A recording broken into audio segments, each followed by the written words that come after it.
Tá, então nós já falamos em Êxodo, ou falamos em Gênesis, falamos em Êxodo. Em Números, está dizendo assim: eis que tenho tomado os levitas no meio dos filhos de Israel em lugar de todo primogênito, que Abe é madre, entre os seus filhos de Israel, os levitas serão meus. Agora Deus vai substituir. Por quê?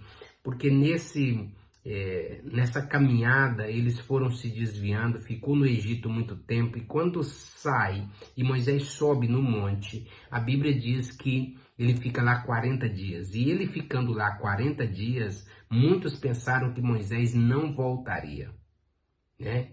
E então, ou seja, cada tribo daquela tinha um primogênito que representava. Tinha um primogênito que apresentava diante de Deus. E da tribo de Levi, o que se representava, o primogênito, era Arão. Naquela época, não poderia nenhuma mulher ser sacerdote, né? Ou sacerdotisa perante Deus. Então, o que acontece? Quando Joquebede teve a sua filha Miriam, em segundo teve Arão. Arão tem a primogenitura porque naquela época somente os homens poderiam executar esse trabalho. E a Bíblia diz então que Arão era o que representava a tribo de Levi. Por quê? Porque ele era o irmão de Moisés. Foi Deus que escolheu e deu a primogenitura para Arão. Então, a Bíblia vai dizer que Arão também está ali junto, lutando. Só que eu ouvi uma história, um comentário pelo meu amigo Bispo Rinaldo, foi algo bem interessante que clareou muito a minha mente. Ele conta que leu, né, um documentário muito importante que dizia o seguinte, que naquele dia Arão lutou muito para que não fizesse aquele bezerro de ouro. Porque você vai entender que Deus não vai punir Arão. Deus vai punir todos menos Arão e a tribo de Levi. Por quê? Porque a história dizem que Arão disse para todos os primogênitos. O negócio é o seguinte, já que nós vamos fazer aqui um bezerro de ouro, então tem que ser do melhor. Eu quero saber se vocês realmente amam esse Deus e se você está disposto a fazer o melhor. Então eu quero que vocês vão pedir todo o ouro que vocês deram para as suas mulheres no dia dos seus casamentos, aquilo que ela mais ama. Se vocês conseguirem convencer ela e trazer esse ouro, então nós vamos fazer o bezerro. Então eles demoraram, né, quase 40 dias, 30 e poucos dias para conseguir isso, e conseguiram. Só que tem um detalhe, o intuito de Arão era demorar, fazer com que Moisés chegasse para resolver o problema, porque Deus sempre coloca uma autoridade, né, no lugar. E naquele momento a autoridade era Arão. E então ele vai fazendo e vê que o povo consegue aquilo que ele falou. Então eles fazem um bezerro de ouro. E quando fazem, está já no dia 39, né? Porque no 40 dias que ele passa lá, ele desce. Moisés está desceu. E quando ele desce, ele vai ouvir o barulho de festa. Só que naquele dia teve uma festa de orgias, uma festa de bebedice, uma festa terrível naquele dia. Pessoas fizeram coisas terríveis na presença daquele Deus, daquele bezerro. E a Bíblia vai dizer que, então, Arão não participa disso. Vocês querem, então, adorar, vocês adoram, mas eu não. E os levitas não participam, porque o líder dele não concordou com aquela situação que era Arão. Então, quando Moisés desce e Arão fala, não, jogamos aí um ouro e saiu esse bezerro. E esse povo é um povo muito duro, difícil. Por quê? Porque 11 primogênitos decidiu. 11 primogênitos decidiram, nós queremos fazer. Contra um não teve hipótese, fizeram. Naquele dia, Deus julgou a causa, matou 3.000 pessoas. E quem matou foi os levitas, por zelo da casa de Deus. E o interessante é que eu não tenho dúvida que matou todos os primogênitos, né? E matou os filhos, e todos os que eram primogênitos morreram. Então, ou todos que eram primogênitos, não, perdão. Os que morreram provavelmente fazia parte de uma nova linhagem que também seguiriam os seus passos da primogenitura, trazer a presença de Deus. Por quê?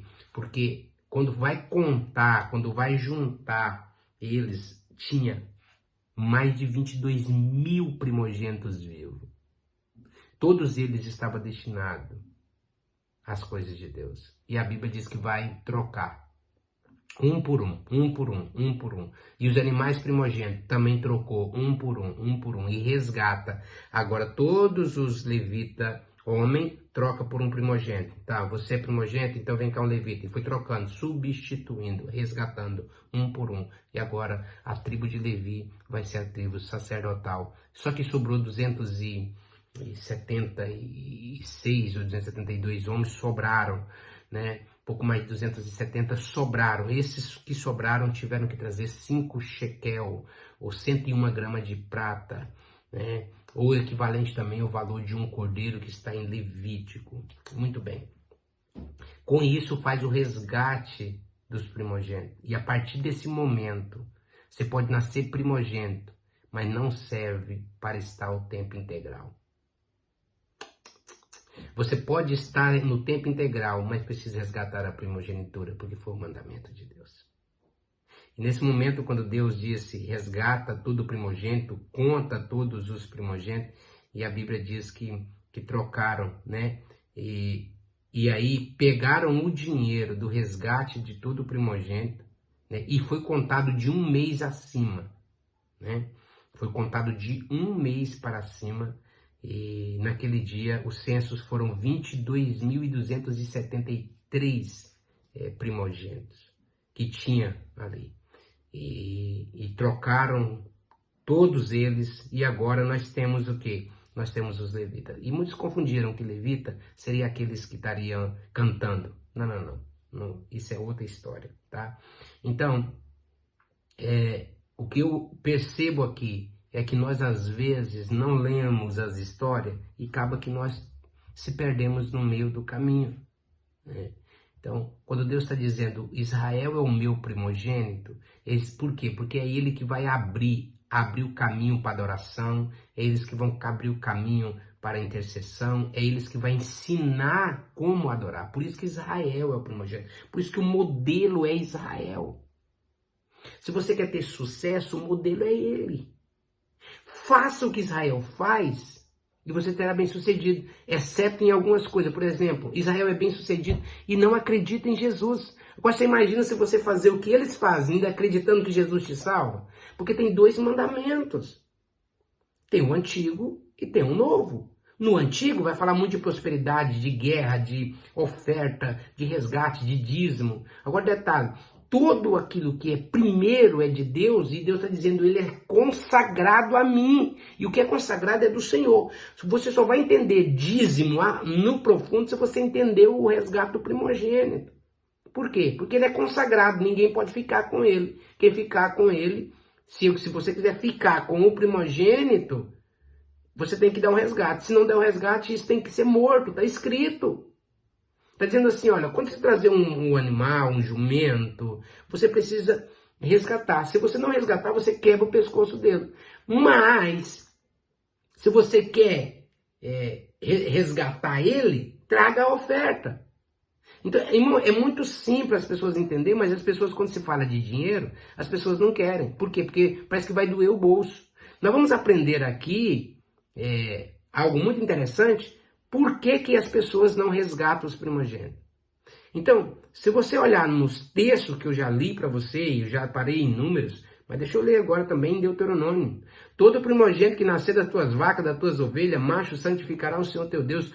Com o primogênito do teu boi, não trabalharás, nem tosquearás o primogênito das tuas ovelhas. Presta atenção, quando ele nascia não era para trabalhar com ele.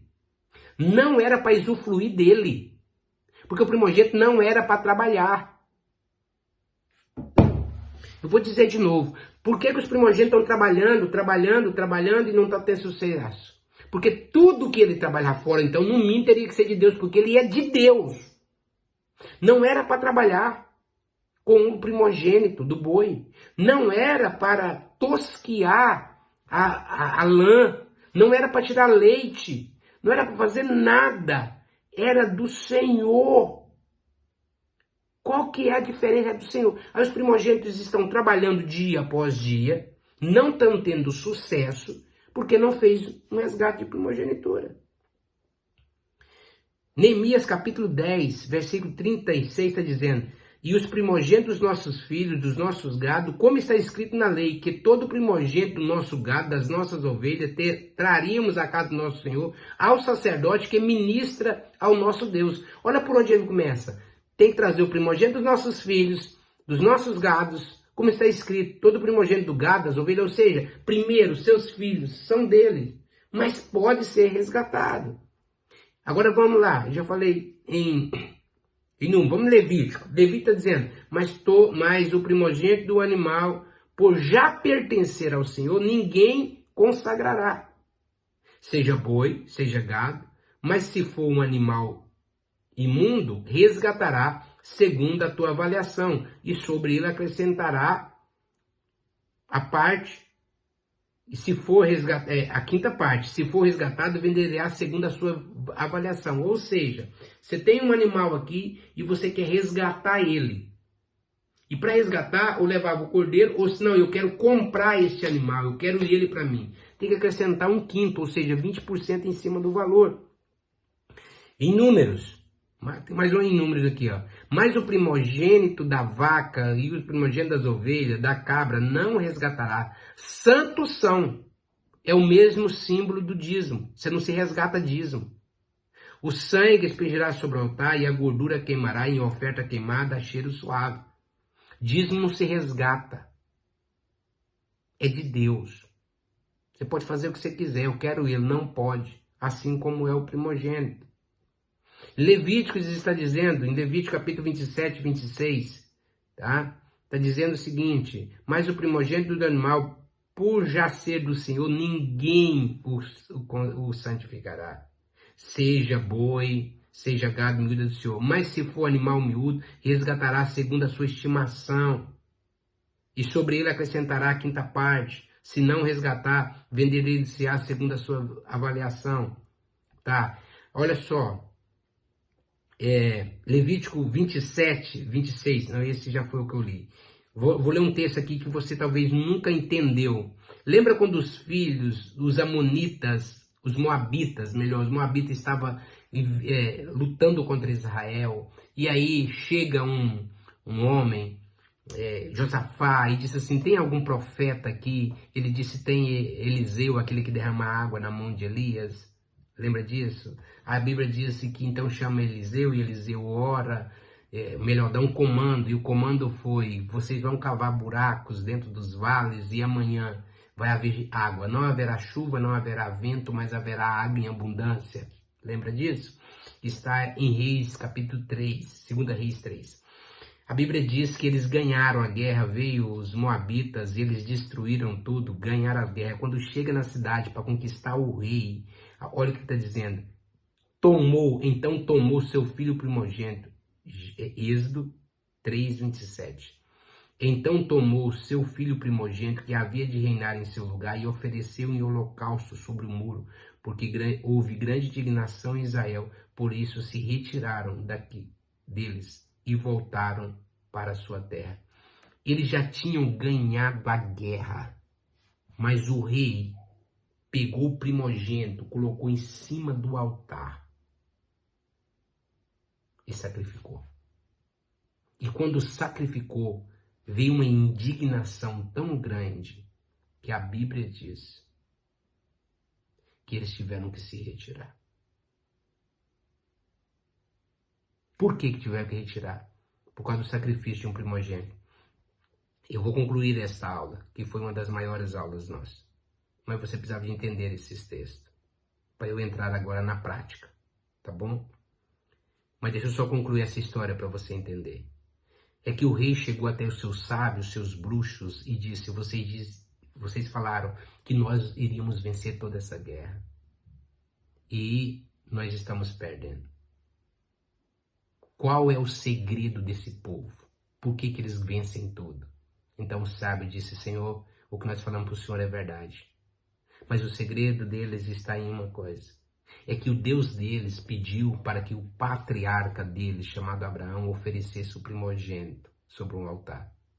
E o pai dele e pegaram um primogênito e colocou em cima do altar, e colocando em cima do altar, Senhor, Deus não quis, porque ele o resgatou, o primogênito. O próprio Deus deu um cordeiro para ele morrer no lugar do filho.